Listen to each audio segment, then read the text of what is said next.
Okay, ready?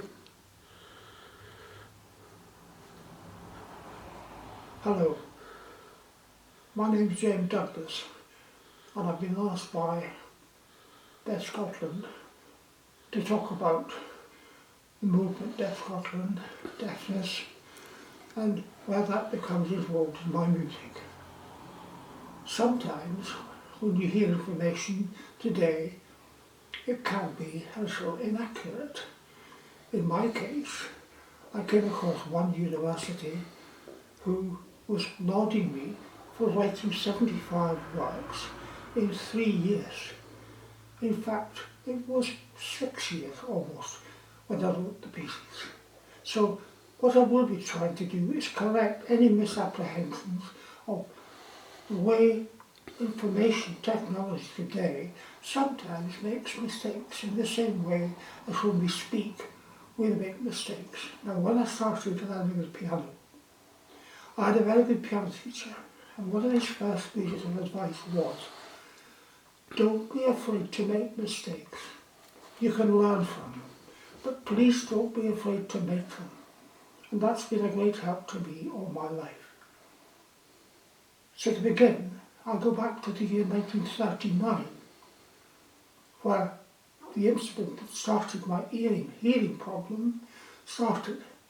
In 1939, I was at primary school, and it was winter. It was also the year I started piano lessons in August. It was the year World War II broke out. It was the year I joined an organisation then called the Cops. So everything was fine. It was a cold winter in the autumn, and I was in the playground of my school, being a baddie, because we were told there are slides in the programme, ice slides. Don't go on them, they're dangerous. Unfortunately, a friend of mine and myself decided to have a go on the slide. We did it. I went first, and thundering down the slide, it was great. Suddenly I was aware there was a wall looming up. The next thing I knew was a few days later, and I'd hit the wall. I'd damaged here and here by doing that to avoid face-on a strike on the wall. I was taken to the hospital, and a doctor in those days, no health service, no antibiotics, said, you've damaged your hearing, you've bashed out your eardrum, and you need a mastoid operation. Now that will cost. Now I was being brought up by my grandmother because my parents had died, and money wasn't exactly top of the list of possibilities. So the mastoid operation never happened, and he thought it would be a disfiguring thing because that's the way these operations were done in those days. They left a huge area of scar tissue around here. His son had had it, so he knew what it was like. Anyway, that era passed on. I'm going to have to jump.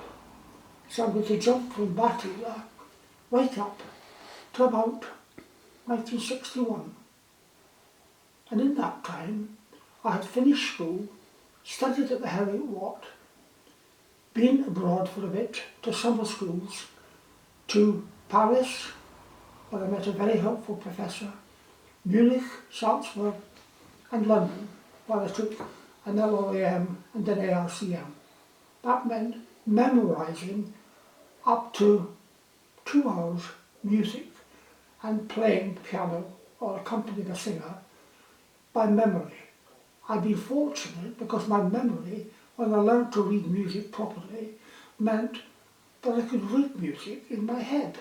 I could hear the sound on the page in my head. And when I was in Paris, I was employed to read the full score of an opera score, that size, and had to play all that on a piano, just with 2 hands. It was useful because it brought in the helpful money to allow me to stay there and pay my fees. Anyway, in that time, despite the loss of one ear, loomed in late 40s the possibility of national service. I didn't say to the people at the medical I had a handicapped ear. I just turned up. And to my sadness, they were very thorough and said to me, no way, you're going to be in the Air Force, which is what I wanted to do. Your eyesight is slightly affected, you're a bit short-sighted, and you have one ear. You might drop a bomb in the wrong place. Oh, sorry, we can't have you.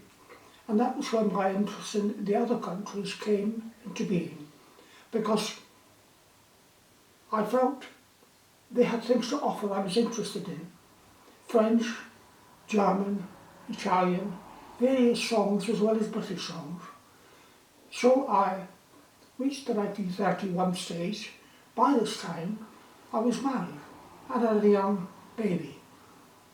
Disaster of disasters, after a few months, I had a very serious illness. And that's what happens in life. Sometimes everything's fine, and suddenly there's a bombshell, and life explodes.